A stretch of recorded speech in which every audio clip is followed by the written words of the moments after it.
Ce mercredi matin, rendez-vous était donné à la mairie de Vouvray pour une réunion un peu particulière. C'est bon pour vous. Tout le monde a donné son CV. Non, je pas donné mon CV. Vous me le donnez. Vous avez une voiture, madame? Ok, et puis dès que j'ai les offres, je vous envoie le courrier. CV, question des disponibilités et de la mobilité. Difficile de s'y tromper, il s'agit bien d'un entretien collectif de recrutement. À l'approche des vendanges, Pôle emploi organisait 2 matinées de rencontres, mardi à Montlouis et mercredi à Vouvray. Objectif: Le fait de venir jusque-là, ça veut dire qu'ils ont eu envie. Donc pour moi, ça me donne déjà, au niveau de la motivation, des fois, c'est important. Parce que remplir une fiche de candidat saisonnier, c'est facile à remplir, à envoyer par la poste. Voilà, j'ai fait ça. Mais après, assurer et honorer sa candidature, c'est autre chose. Alors que là, j'aurais plus des candidatures plus précises. Au total, un peu plus de 160 CV déposés et des profils très différents. Étudiants, retraités ou même non inscrits, mais qui sont disponibles et qui ont envie de faire les vendanges, qui ont envie de travailler. Il y a quand même un phénomène de société par rapport aux retraités, c'est qu'effectivement il y a énormément d'équipes de retraités qui sont obligés de travailler pour arriver à mettre le beurre dans les épinards, voire simplement les épinards. Et c'est vrai que c'est assez lourd pour eux. En tout, environ 300 postes sont à pourvoir chez différents vignerons. Les vendanges, un travail en plein air, rémunéré au SMIC. Des ordinateurs, une chaîne hi-fi ou encore une scie sauteuse. On pourrait se croire dans la caverne d'Ali Baba, mais nous sommes bien au bureau des objets trouvés de Tours. Situé en plein centre-ville, rue Charles-Gilles, cet endroit reçoit tous les jours des dizaines d'objets en tout genre.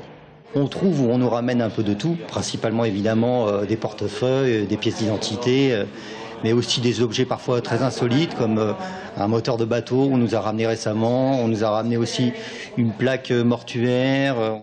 Policiers comme particuliers n'hésitent pas à ramener toutes sortes de choses. Certains objets perdus sont anecdotiques, d'autres ont une réelle valeur et peu sont les Tourangeaux à venir chercher leur objet. Là, en fait, c'est une personne qui semble en fait avoir perdu ses bijoux dès la sortie de la bijouterie, quoi. Donc voilà. Oui, il y a des gens honnêtes. En tout, près d'1 millier d'objets sont stockés ici, le tout pour une durée d'1 an maximum. On garde les objets 1 an et 1 jour, après c'est retransmis au domaine. Pour les cartes bancaires et pour les cartes d'identité, c'est 2 mois. Et au bout de 2 mois, on retransmet aux administrations, donc préfecture, ambassade, organismes bancaires. Vous avez des documents à votre nom. Carte grise, c'est votre nom de jeune fille ou... Et pour venir chercher un objet, il faut donc se rendre sur place, rue Charles-Gilles, ou composer le numéro suivant, le 02 47 70 88 87. Cependant, n'essayez pas de récupérer un objet qui n'est pas à vous, une description détaillée vous sera demandée. C'est une des plus anciennes recettes du terroir tourangeau.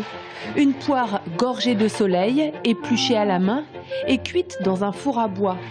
Le fruit devient alors une poire tapée. C'est un principe de conservation qui remonte à la fin du Moyen-Âge et qui naît en Touraine au retour de la 2e croisade, quand Aliénor d'Aquitaine va faire implanter les premiers vergers de pruniers, et ça commence par le pruneau. La technique du pruneau est importée des croisades et elle va être appliquée aux fruits locaux les plus fragiles, d'abord la poire, ensuite la pomme. Ce produit chargé d'histoire, Christine et Philippe Blot en ont fait une star. À Rivarennes, les poires tapées sont devenues les reines de Touraine.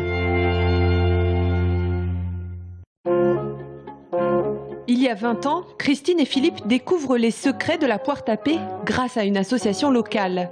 10 ans plus tard, le couple décide de redonner ses lettres de noblesse à ce produit et de créer leur entreprise artisanale. Les chiffres sont assez étonnants. La première année, on a épluché environ 6 tonnes de poire.